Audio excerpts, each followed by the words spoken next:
اور آپ اس شیطانی کھیل میں جا کر شریک ہو رہے ہیں۔ حدیث پاک سنیے، جلسوں کو خراب کرنے کا مطلب یہ ہے کہ بزم نبی کو خراب کرنا ہے۔ جلسوں کو نقصان پہنچانے کا مطلب یہ نہیں کہ صرف کمیٹی والے کا نقصان ہو جائے گا۔ اللہ کی قسم، ان جلسوں میں حدیث کے مطابق اللہ کے فرشتے حاضر ہوتے ہیں، اللہ کے وہ مقدس نوری جماعت والے فرشتوں کی حاضری ہوتی ہے۔ اگر آپ یہ سوچتے ہو کہ ہم یہاں سے چلے جاتے ہیں، ہم یہاں بھگدڑ مچا دیتے ہیں، ہم کھیل تماشا کرتے ہیں، تو یہ مت سمجھیے گا کہ آپ کے نامہ اعمال میں فرشتوں نے کچھ نہیں لکھا ہوگا۔ یقیناً آپ جو عمل کرو گے، فرشتے ان اعمال کو آپ کے نامہ اعمال میں لکھیں گے۔ حضرات محترم، اس لیے میں آپ سے کہنا چاہتا ہوں کہ جلسوں میں آؤ تو صرف جلسوں کا ہو کر رہو، جلسوں میں آؤ تو بزم نبی میں آؤ تو نبی کی بات کی طرف دھیان دو، مصطفیٰ جان رحمت کی طرف دھیان ہونا چاہیے، شریعت کی طرف دھیان ہونا چاہیے۔ آپ کا خطیب، آپ کا قائد، آپ کا نقیب، آپ کا شاعر آپ کو دین کی باتیں سنا رہا ہے۔ جہاں دو آدمی لڑتے ہیں وہاں شیطان کی وجہ سے لڑائی ہوتی ہے۔ کتنے افسوس کی بات ہے، یہاں نبی کی باتیں کہی جا رہی ہے، قرآن سنایا جا رہا ہے، مصطفیٰ کی نعتیں سنائی جا رہی ہے۔ آپ کا خطیب، آپ کا مقرر، آپ کا نقیب، آپ کا شاعر مدینے والے کی بات کہہ رہا ہے، آپ مدینے والے کی بات چھوڑ کر شیطان کی مجلس کی طرف بھاگتے نظر آ رہے ہیں، اور کہتے ہو کہ ہریانہ میں مسجد توڑ دی گئی، کہتے ہو کہ گروگرام میں ابھی جمعہ کے دن کھلے میں نماز پڑھنے نہیں دیا گیا، کہتے ہو کہ اشفاق کو کیوں مار دیا گیا۔ حضرات محترم، ایک طرف تو تم یہ آہو فغا اور چیخ چلا رہے ہو کہ مسلمان مارا جا رہا ہے، مسلمان کاٹا جا رہا ہے۔ 450 سال پرانی مسجد مدھیہ پردیش کی شیر شاہ سوری کے زمانے کی بنی ہوئی، ابھی ان بھگواداریوں نے اسے گرا دیا، ڈھا دیا۔ آپ یہ مت سمجھیے گا کہ وہ تعصب کا بلڈوزر مدھیہ پردیش سے بنگال نہیں آ سکتا ہے، یقیناً آئے گا۔ اگر ہمارے اعمال ایسے رہے کہ نبی کی مجلس چھوڑ کر شیطان کی مجلس کی طرف بھاگو گے تو اس بلڈوزر کو کالی گنج تک آنے سے دنیا کی کوئی طاقت روک نہیں سکتی۔ اس لیے تماشا مت بناؤ بزم نبی کا۔ میں ڈر کر بات کرنے والا خطیب نہیں ہوں، اور اس بات کی بھی پرواہ نہیں کرتا کہ کمیٹی والے ناراض ہو جائیں گے تو دوبارہ بلائیں گے نہیں۔ میرے رزق کا مالک میرا خدا ہے، کالی گنج والے نہیں۔ اور آپ بھی عقیدہ بناؤ کہ پوری کائنات کی روزی کا مالک صرف وہ خدا ہے۔ جب تک خدا نہ چاہے ایک دانہ بھی کوئی کسی کی روزی میں بڑھا نہیں سکتا، اور اللہ نہ چاہے تو کوئی کسی کی روزی سے ایک دانہ گھٹا نہیں سکتا ہے۔ اس لیے اے میری قوم کے لوگوں، ایسا تماشا بنا کے رکھتے ہو، دو آدمی لڑ رہا ہے، پوری قوم اٹھ کر چلی گئی۔ اللہ کے نبی کی حدیث پاک سنیے، مصطفیٰ جان رحمت فرماتے ہیں کہ اگر دو مسلمان آپس میں لڑ رہا ہے تو صرف اس کو جانے کی اجازت ہے جو ان دونوں کو لڑنے سے چھڑا سکے، جو ان دونوں کی لڑائی ختم کرا سکے، جو ان دونوں کے درمیان قتل و غارت اور خون خرابہ سے دونوں کو بچا سکے۔ نبی کی حدیث کے مطابق اگر دو آدمی لڑ رہا ہے، تمہارے اندر چھڑانے کی طاقت ہے، دونوں کو الگ کر کے معاملہ ختم کرنے کی طاقت ہے، تب تو تیرا جانا درست ہے۔ اگر تو صرف تماشائی بن کر گیا ہے، تو صرف مزہ لینے گیا، تو صرف دیکھنے گیا، تو نبی فرماتے ہیں اگر لڑنے والا کے ہتھیار سے دیکھنے والا زخمی ہو جائے تو قیامت میں لڑنے والا اگر جہنم میں جائے گا تو دیکھنے والا بھی جہنمی ہوگا۔ سبحان اللہ، کیا بات ہے۔ اندازہ لگائیے، اگر چھڑانے گئے ہو تب تو ثواب ہے، اگر چھڑانے کی طاقت ہے تب جانے کی اجازت ہے۔ اگر صرف تماشا بننے گئے ہو، مزہ لینے کے لیے گئے ہو، تو پھر یاد رکھنا اللہ کی قسم حدیث پاک کے مطابق اگر وہاں جا کر تمہیں کوئی نقصان ہو گیا تو جتنا گنہگار لڑنے والا ہے اتنا ہی گنہگار دیکھنے والا۔ اور آج لوگ باتیں بناتے ہیں کہ اتنے جلسے ہوتے ہیں، اتنی تقریریں ہوتی ہے، لوگ سدھرتے نہیں ہے، جلسہ کرنے سے کوئی فائدہ نہیں ہے۔ اللہ کی قسم ایسے جلسہ کرنے سے فائدہ ہوگا، آئے ہو جلسہ سننے کے لیے اور شیطانی کھیل کا تماشا دیکھنے کے لیے جلسہ چھوڑ کر بھاگ جاؤ گے تو ایسے جلسوں سے فائدہ نہیں ہوگا۔ جلسوں میں آؤ تو مدرسہ اور مکتب سمجھ کر آؤ، جلسے میں آؤ تو یہ سوچ کر آؤ کہ میرے بچوں کا مکتب میرے گاؤں کا وہ مدرسہ ہے، لیکن میرے لیے میرا جلسہ مدرسہ ہے۔ جس طرح چھوٹے بچوں کو مولانا صاحب مدرسے میں پڑھاتے ہیں، اسی طرح سوچو کہ آج جلسے میں جا کر ہمارا خطیب جو بتائے گا اسے سبق کی طرح ہم سنیں گے بھی، یاد بھی کریں گے، اس پر عمل کر کے اپنی زندگی جنتی بنائیں۔ تکبیر، نعرہ رسالت، علماء کرام، سبحان اللہ سبحان اللہ۔ تب جا کر جلسوں کا فائدہ ہوگا، ورنہ ان جلسوں میں کودنے والی کھیلنے والی چیزوں کی کیا ضرورت تھی؟ کمیٹی والوں سے کہنا چاہوں گا کیا فرق پڑتا ہے، کیوں آپ نے اجازت دیا میلہ اور ٹھیلا لگانے کی؟ یہ میلے کی جگہ نہیں ہے، ہماری قوم کا عجب تماشا ہے، کتنے میلے یہ دیکھنا چاہتا ہے۔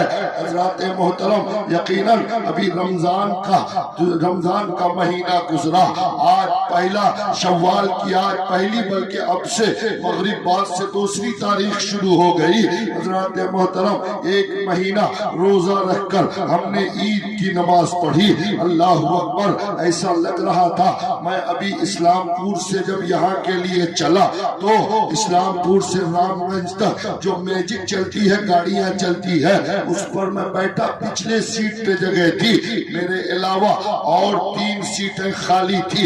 کچھ دور آ کر وہاں پر گاڑی رکی، اس میں 3 لڑکیاں اور ایک نوجوان اس میں سوار ہوئے، چاروں مسلمان، ایک نوجوان لڑکا، 3 لڑکیاں ہیں۔ اللہ اکبر، میرے دوستوں اور بزرگوں، اللہ کی قسم میں نے دیکھا، میں ٹوپی کرتا پاجامہ اور داڑھی اور ٹوپی کے ساتھ میں اس سیٹ پہ بیٹھا ہوں، لیکن میری قوم کا نوجوان، میری قوم کی بیٹیاں، میری قوم کی بچیوں کو اتنی غیرت نہیں کہ میری جماعت کا، میری قوم کا، میرے نبی کا ایک وارث اس سیٹ پہ بیٹھا ہے، ایک عالم دین بیٹھا ہوا ہے۔ اللہ کی قسم میری قوم کی بچیوں کی بے غیرتی کا یہ عالم کہ میرا خیال کیے بغیر انہیں جو کرنا تھا اس نے وہ ساری بدتمیزیاں اپنے اندر کرتی ہوئی رام گنج تک پہنچ رہی ہے۔ میں نے دل ہی دل میں سوچا، اے پروردگار، جب تک تیرے نبی کی امت کے گنہگاروں کے حال ایسے رہیں گے، تیری رحمت اس قوم پر نازل نہیں ہوگی بلکہ تیرا عذاب ہی نازل ہوگا۔ حرکتیں ایسی بری اور دعائیں مانگتا ہے پروردگار رحمت کے فرشتے بھیج دے۔ حضرات محترم، کسی نے کہا تھا کہ اور ابو جہل جیسے لوگوں کو دیتا ہے اور چاہتا ہے بادشاہ عمر جیسا آدمی ہو۔ حضرات محترم، اگر ابو جہل جیسے لوگوں کو اقتدار دو گے تو عمر جیسا بادشاہ نہیں ملے گا۔